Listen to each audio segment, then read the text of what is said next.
Bismillahirrahmanirrahim və bihi nəstəin innehu xayru nasirin və mu'in. Salam hörmətli izləyicilər, hər vaxtınız xeyir olsun. İnşallah bugün ötən verilişimizdə qeyd etdiyimiz 4 qüvvəni rahat və narahat edən amillər haqqında söhbət edəcəyik. Ötən verilişimizdə qeyd etdiyimiz ağıl, şəhvət, qəzəb və hiylə qüvvələrini rahat və narahat edən bir sıra amillər var ki, rahat olduqda ondan zövq alır, ləzzət alır, narahat olduqda isə onun belə deyək də narahatçılığına, əziyyət olmasına səbəb olur. Təbii olaraq bu qüvvələrin rahatçılığına səbəb olan amillər onların təbiətinə uyğun olan şeylərdir və narahatçılığına səbəb olan şeylər isə təbii ki, onların təbiəti ilə uyğun gəlməyən amillərdir.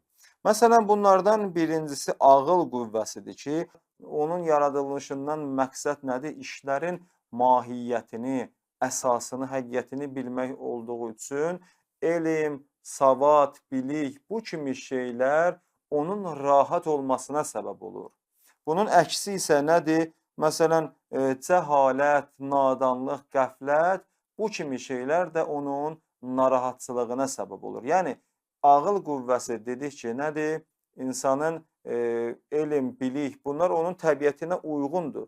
Cəhalət, qəflət, nadanlıq isə onun təbiətinə uyğun olmadığına görə artıq onun əziyyət olmasına, narahatçılığına gətirir, çıxardır. İkinci məsələ isə şəhvət qüvvəsidir ki, şəhvət qüvvəsi də bədənin yemək, içmək, cinsi istəklərini təmin etmək olduğuna görə, əgər insan bu kimi şeylərə çatarsa rahat olar, əks təqdirdə bunlara əl tapa bilməzsə, çata bilməzsə, onda isə narahat olar, narahatçılığına gətirib çıxardar.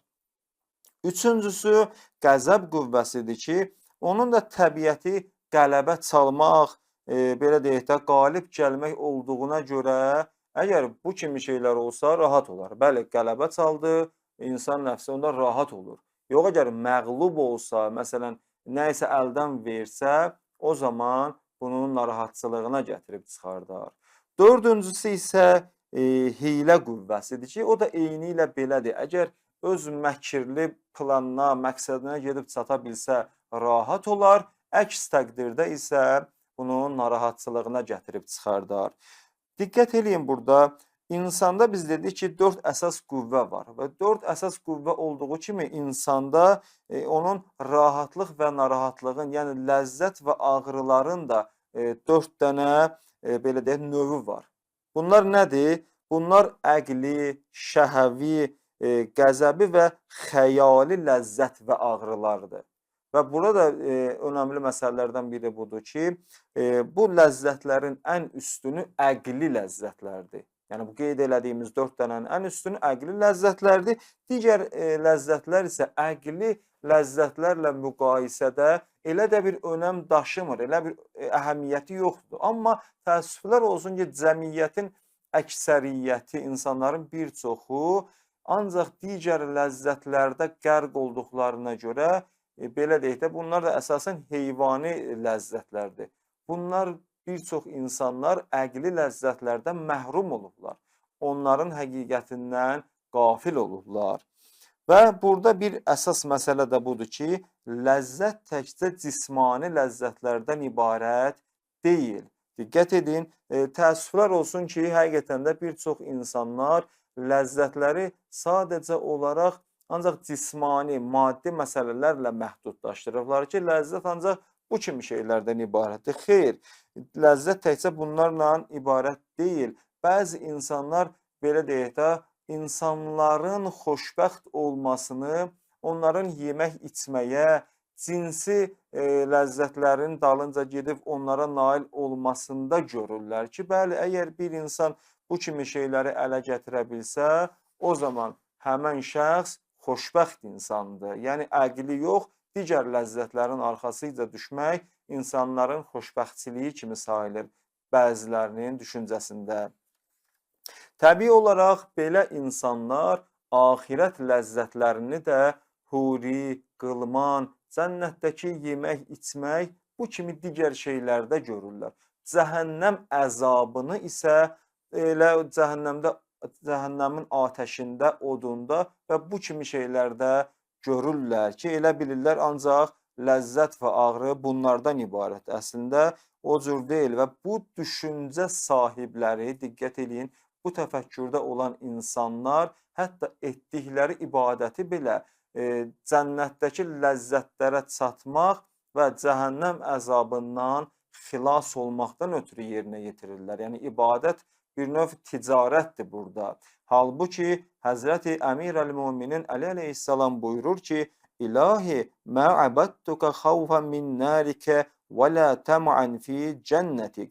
İlahi, mən sənə cəhənnəm qorxusuna və ya cənnət həvəsinə görə ibadət etmirəm.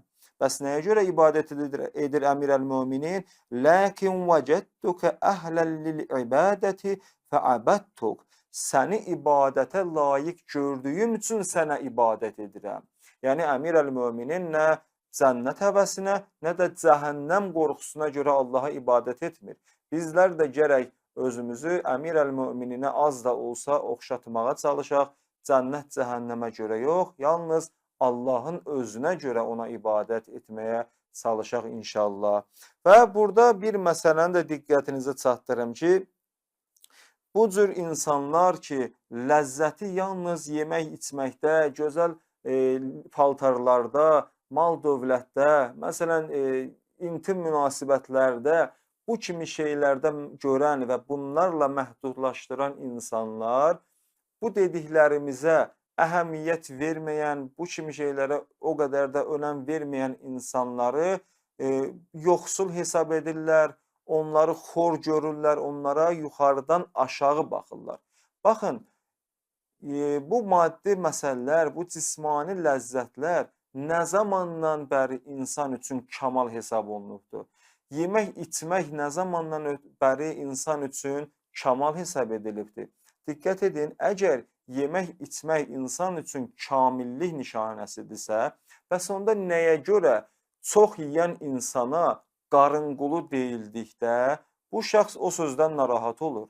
Bəs niyə? Əgər kamillikdirsə gərək narahat olmaya. Əgər çox yeyib içmək kamala çatmaqdırsa da, kamilliyin nişanəsidirsə də, onda gərək çox yeyən insanlar dünyanın ən kamil insanları olsunlar. Halbuki biz baxdıqda görürük, xeyr, qətiyyən belə deyil, tam əksidir.